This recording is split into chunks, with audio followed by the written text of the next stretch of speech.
Hello and welcome to the AMA Update video and podcast. Today we're talking about prior authorization and specifically a victory in Michigan. I'm joined by Dr. Bobby McCamala, an otolaryngologist from Flint, Michigan, and immediate past chair of the AMA Board of Trustees. I'm Todd Unger, AMA's Chief Experience Officer in Chicago. Dr. McCamala, welcome back. Thank you, Todd. It's good to be here. Well, new legislation passed in Michigan last spring, which marks a giant step forward in fixing prior authorization. Let's start, before we talk about the legislation, about why prior authorization has been such a challenge for physicians and what you've seen, how it's playing out in your particular practice. Yeah, it's almost like, where do you start? Let me just start by saying that, like so many things that we deal with as physicians, it seems to be something that we've unfortunately just gotten used to. We've built in solutions to this problem in our practice. When I started my practice 22 years ago with my wife, Nita, we were exposed to this issue, and it was sort of became something that we almost gave up on and then just created office staff to solve the problem. So we were insulated from it. Of course, that's not a solution, right? And that's what's led to the fact that now for every physician in this country, we have something like 1.4 people working on just prior authorization. And it happens in a room, isolated from where we are, and it just gets done. Well, that doesn't make it right? And it's just the fact that it takes so much resource to do the right thing. We have a local managed Medicaid program that wanted to, that delays surgery by more than a month just for the prior authorization process, that now when patients come in and we see that card, everyone sort of groans inside and says, you know what, this is going to be a while before we get permission. And we prepare the patient by saying, it's going to be at least a month before we can get this done, because the prior authorization process for this insurance company takes a month to get through. And it's just sad that we've gotten used to it. But now we are bringing the fight with conversations like this, successes like we've had in Michigan. It feels good to now sort of be on the offensive about it. So we don't have to share stories anymore, hopefully, about people with stage 1 cancer advancing to stage 2 cancer while waiting that month or two for their PET scan, or the juvenile diabetic that's supposed to get prior authorization for their insulin every 90 days, but now has to wait to get an appointment with their regular endocrinologist, not their pediatric endocrinologist. And in that time is having to ration their insulin, right? These are just things that shouldn't be happening. Insulin is a condition that these kids are going to have for the rest of their life, not just 90 days where you have to double check if they're still diabetic. That's a no-brainer, right? So it's just, these are the things that we're seeing in our practices that make it, that create those statistics that 1 out of every 3 physicians has seen patients have a severe adverse consequence to prior authorization. And it's a hard enough time to find medical staff anyway in this post-COVID era, hard to find any workers, let alone bringing somebody into a job that's fraught with frustration. My medical staff doesn't like the fact that they're begging for, administrators for permission to do the right thing. And when they're not getting it, have to pick up the phone a minute later and call the patient saying, you know what, we're gonna have to push back this test or push back this procedure because of it. That's not something that lends itself to a happy work staff when it's already hard to find them. So many consequences of bad prior authorization policy that has a ripple effect health-wise and administratively across the country. Gosh, just listening to your stories right there, just a huge amount of burden on physician offices and their patients with delays that could be life-threatening. We've had a chance to talk to our head of advocacy, Todd Askew, about the work that's going on at the federal level and how you build stakeholders for this. Can you talk a little bit about, how do you build that kind of group at the state level to make traction here? Yeah, the nice part about this issue is that it's not hard to find people that have experienced it, right? It's just one of these things when we went to our state house and our state senate to, say that we need to solve this problem, and we share stories about, rationing insulin while waiting to get in to get a test done, or waiting for a PET scan to stage cancer, you could just see heads nodding across the committee on the other side of this room from us, because everybody has this experience. And so the nice part about it is that we didn't have to start from zero, right? We have national data on this issue. The AMA brings to the state capitals the resources and the data, so we're not inventing that wheel. And that is so critical because we're starting on a firm foundation and then building state legislation, state specific solutions from not from, inventing that, but from model legislation from other states that have done it. And that helps immensely. So those are some really specific ways that the AMA collaborates with the states to make sure that we're learning from state to state about how to really take models that work. How else does the AMA work in that situation in terms of the collaboration? Yeah, so model legislation is one thing, but data is another. Right? So it's one thing to have a theoretical benefit to a legislative solution that we have, but when we can show data that shows that that the number of physicians that report adverse effects to their patients, right? That there's 95% of us have witnessed the burden of prior authorization in our practice, the delays in practice, the FTEs required to do this, the data that then comes to the state capitals in the form of our testimony and testimony from coast to coast is incredibly important, right? And when you back up that data with patient stories, right, when we can sort of give the national landscape for prior authorization and at the same time have somebody sitting next to us that's sort of been a victim of prior authorization, so to speak, I mean, that's not really much of an exaggeration. When your cancer goes from stage 1 to stage 2 because of this flawed policy, you're a victim of that policy. So having that national data and then these personal stories is enormously powerful when we're talking to those nodding heads on the other side. Yeah, that is a powerful combination. Well, let's talk a little bit more about the specific legislation. Senate Bill 247, which was passed in April. Let's walk through some of the highlights of the reform because it really is a significant step forward in fixing prior auth. Tell us a little bit about the major wins in the new law. Yeah, yep. So, one of the main things is that the new law will ensure that the criteria being used to determine, whether or not a prior authorization is approved, it has to be clinically valid and has to sort of meet current standards of care. And it seems like a no-brainer, but that's how things used to be, right, before this law, is that it was this black box where these decisions got made. And now everything has to be scrutinized through the lens of science. And go figure, right? Like that's such a, it seems like it should be a no-brainer, right? This is healthcare. This is medicine. It should be driven by science, not in a black box. And to accomplish this, these prior authorization requirements, are based on peer-reviewed clinical criteria, right? And the entity has to work directly with clinicians to sort of make these decisions. And it can be, within the plan or outside the plan.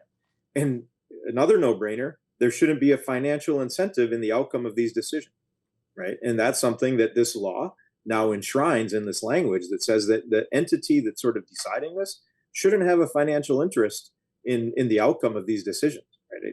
Again, it should be a no-brainer, and now it's codified in law.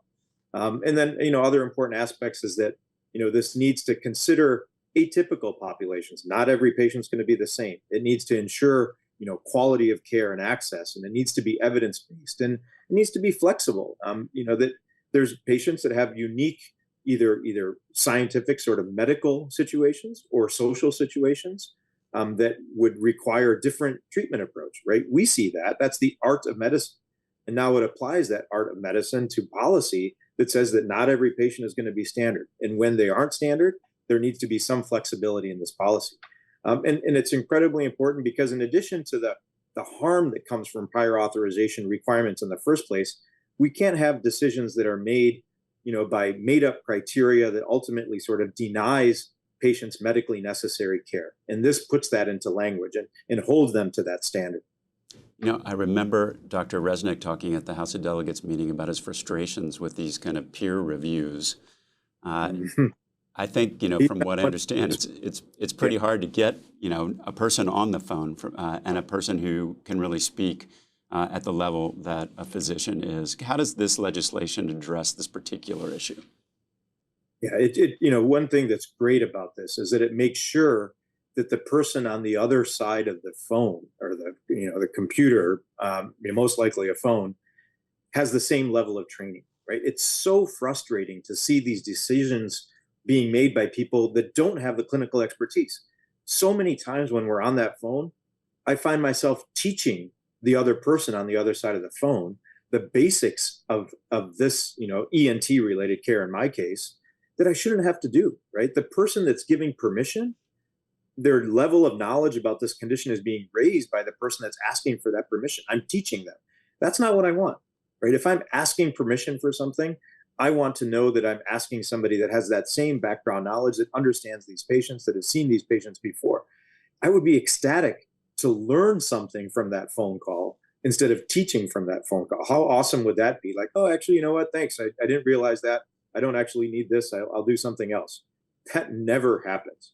It's almost 100% of the time, it's the opposite.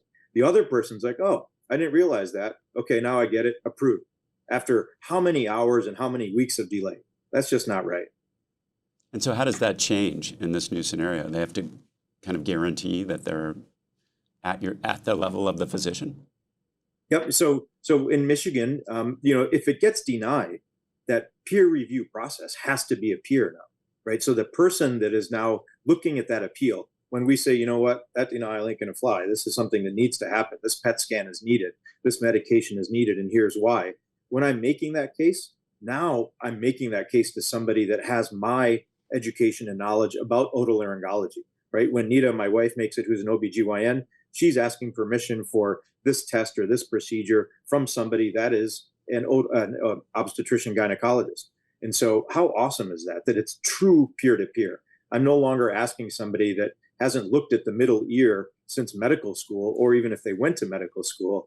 Now they're doing exactly what I'm doing for their day job, and they understand why my patient needs what I'm asking them for.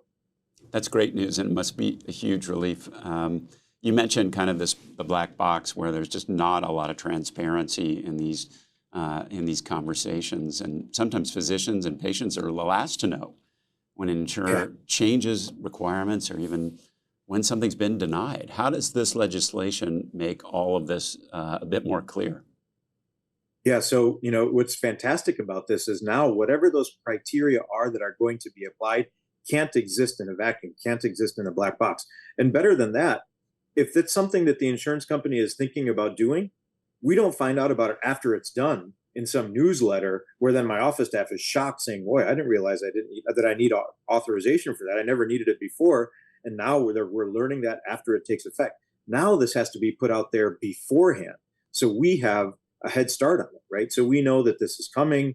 We can talk to them about this and why it's a good idea, why it's a bad idea. My office staff can be prepared. So we're not surprising a patient that, this is Christmas time, right? This is when a lot of people, their deductibles are met. They're getting their procedure scheduled.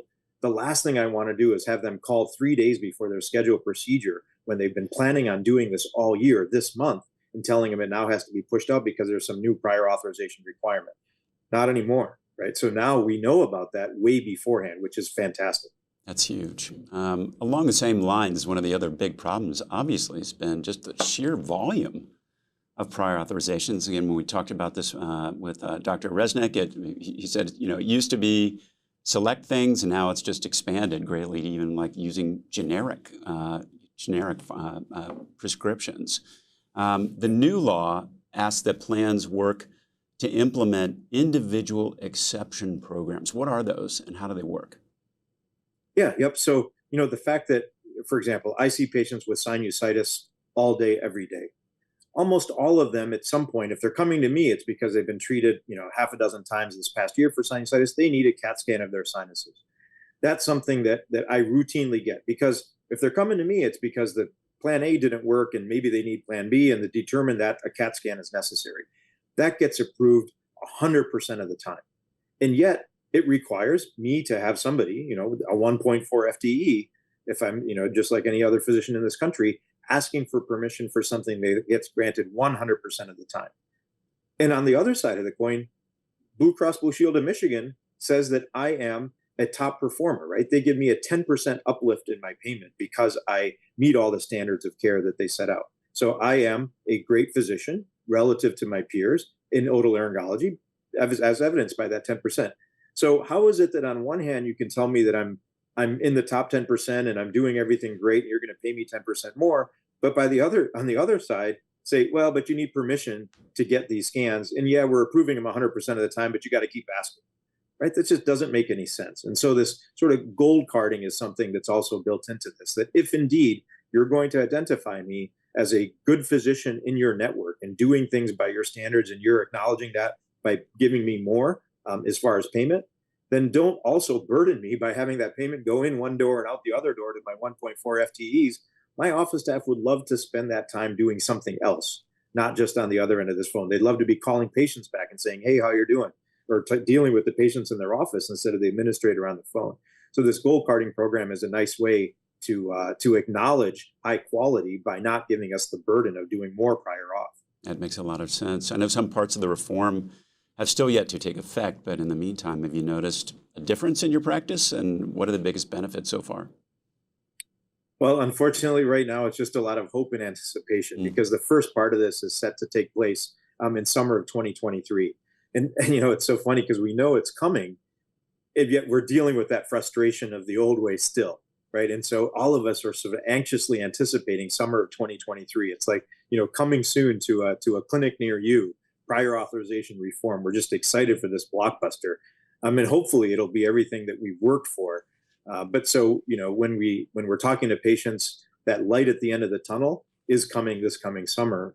When now, and something as simple as just the return time. There's literally patients, like I said earlier, there's a particular plan that we push surgery out a month because we know prior auth isn't going to happen that quickly. Well, now there's a time requirement, right? For urgent requests, it has to happen within 72 hours. For non-urgent requests, it has to happen within a week or so. And so that's going to be wonderful that we can plan on that when we're scheduling things instead of pushing things out indefinitely because we don't know when the authorization is going to come in. Well, you mentioned earlier in this episode that this is a thing that a lot of people have experience with, and including legislators. And that's what's made it, in particular, a bipartisan issue. No matter what your politics are, it feels like everybody can get behind eliminating this kind of burden that it puts on physicians and staff. What's your advice for physician leaders who'd like to see something like this happen in their own states? And where do they begin specifically? And how do they get buy-in from stakeholders in both medicine and government and leverage the AMA at the same time? Yeah, I think that, starting with that last statement, having that national data, being able to show the people that you're talking to in committee in your own state capitals about this with that AMA data to show what that 10,000-foot landscape is. But in the very next breath, after sharing that, also having patients at your side, right? It's not hard to find patients that have been harmed by prior authorization. And these are constituents, right? And that always helps to make the case. So the economic case of it, the personal case of it is critical. And then, what's interesting about Michigan is that we went to the Chamber of Commerce, right? Which is usually in line with insurance companies on this issue, right? And they want whatever it's going to take to keep their business premiums down because that's what they're paying for. And for the first time ever, they were neutral on this, right? They weren't opposed to what we were asking because, yes, they have this theoretical risk of insurance premiums going, up because of prior authorization. They go up anyway, right? When was the last time we saw an insurance premium go down? But what they are dealing with is the fact that patient that comes in to see me, that we know what we need to do, but we can't do it yet because we have to go through this, and that, which means an extra visit or two to my office. That means an extra day or two out of the workplace. And so they see the toll of prior authorization on the economics of the workplace and the health of their patients. And it's not just limited to their perspective on the cost of the insurance premium, right? They're looking at that other cost of the prior authorization, people missing work. And so for the first time, they were neutral on the issue. And so what I would say to states that are looking at this is that take that data with you to the chambers of commerce, take patients with you to the lawmakers, and give the comprehensive reason why prior authorization needs to be reformed. It is that powerful combination of the data and the stories. And the AMA has made this a huge priority as part of our recovery plan for America's physicians. You can find out more about that and our efforts on prior auth at ama-assn.org/recovery. Dr. McCamla, thank you so much for being here with us today and for all your efforts and leadership on this particular issue. We'll be back soon with another AMA update. You can find all our videos and podcasts at ama-assn.org/podcast. Thanks for joining us today. Please take care.